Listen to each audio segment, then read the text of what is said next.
Undecided Option, Part 6, Nier Replicant, Mutable Record. 1 month passed. Nier and Yona spent their days hiding and moving, in forests and caves where they could not be found. Since they left the village, they did not meet anyone, but they came across many corpses. It was similar to what happened in the Forest of Myth. By now, everyone in the world must have been killed by Devila and Popola. Yona coughed weakly. She should have gotten better by now, but instead she was getting worse. Yona, let's rest. They found an empty house, and Nier sat Yona in a chair. The cough was bad, and he figured it was better she sit up than lie down. Don't worry, Yona. Ni-chan is here. Yona felt cold to the touch. To warm her up, Nier held her, forehead to forehead. They stayed that way a while, bodies pressed together. Oni-chan, look at that.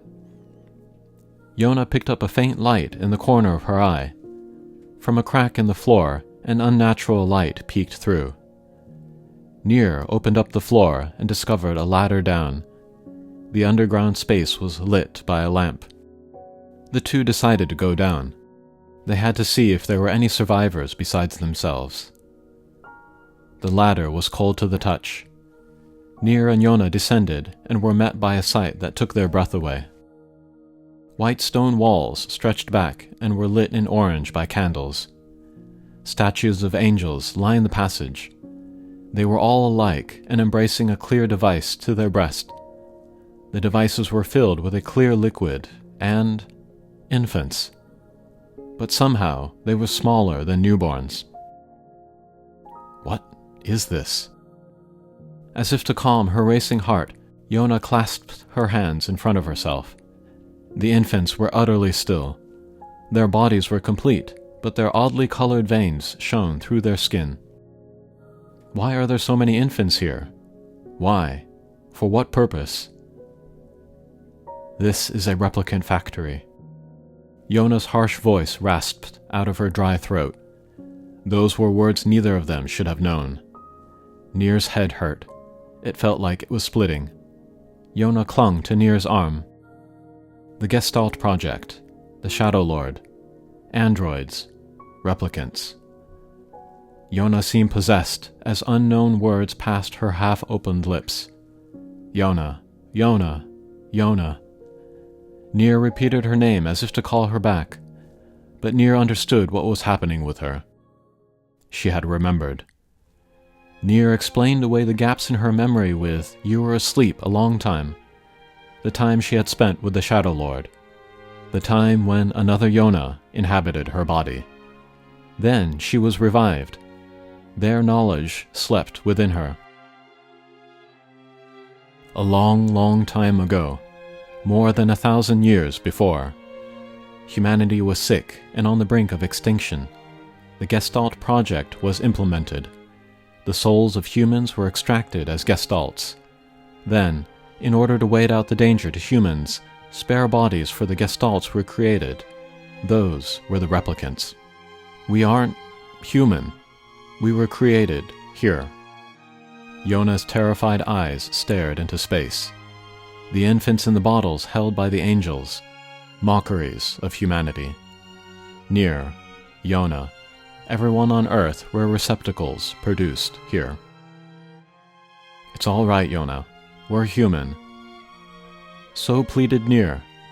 It's true, as replicants they were created as vessels, but sometime, some way, the replicants came to reject their role. In their empty bodies germinated will. The Gestalts had lost their way home. Their king, the Shadow Lord, sought to take back the body of his sister. Her name was Yona. Indeed, the Yona he captured was the vessel for his sister. And so that meant... But Nier did not care. We are still us. We are humans with blood running through us. Even if I was just the vessel for the Shadow Lord. And that was why I wanted to save you, Yona. That was why Nier killed the Shadow Lord. If he did that, the other Gestalts could not live. humanity would lose its way of coming back. The only path left to him was that of the Destroyer. If anything remained, it would be the androids, the first of which were Devila and Popola. The replicants have no future, so Devila and Popola destroyed them all. Yona listened and raised her face to Nier's. "Oni-chan, did you know all this?" Nier did not know how to feel. He simply answered, yes. From 3 years ago. When Nier went to the Shadow Lord's castle, he learned everything from Devila and Popola. He understood if he killed the Shadow Lord, he would destroy humanity as well. He did it for Yona's sake. "It's all my fault." Yona's beautiful face distorted in regret, guilt, and her brother's love. "No. If it weren't for me, you wouldn't have done it, Oni-chan." Nier held Yona close. He did not save her for her to say such things. "Yona, a world without you." His voice failed. He searched for any words that wouldn't hurt her further, and he found nothing. "It's okay, Oni-chan." She raised her hand and stroked his hair. "As long as Oni-chan is around, I won't be sad." Nier was unable to look his sister in the face. Whether she said it from the heart, or whether she said it to console him, he couldn't bear to know. Nier sat, silent, feeling the warmth of Yona's body.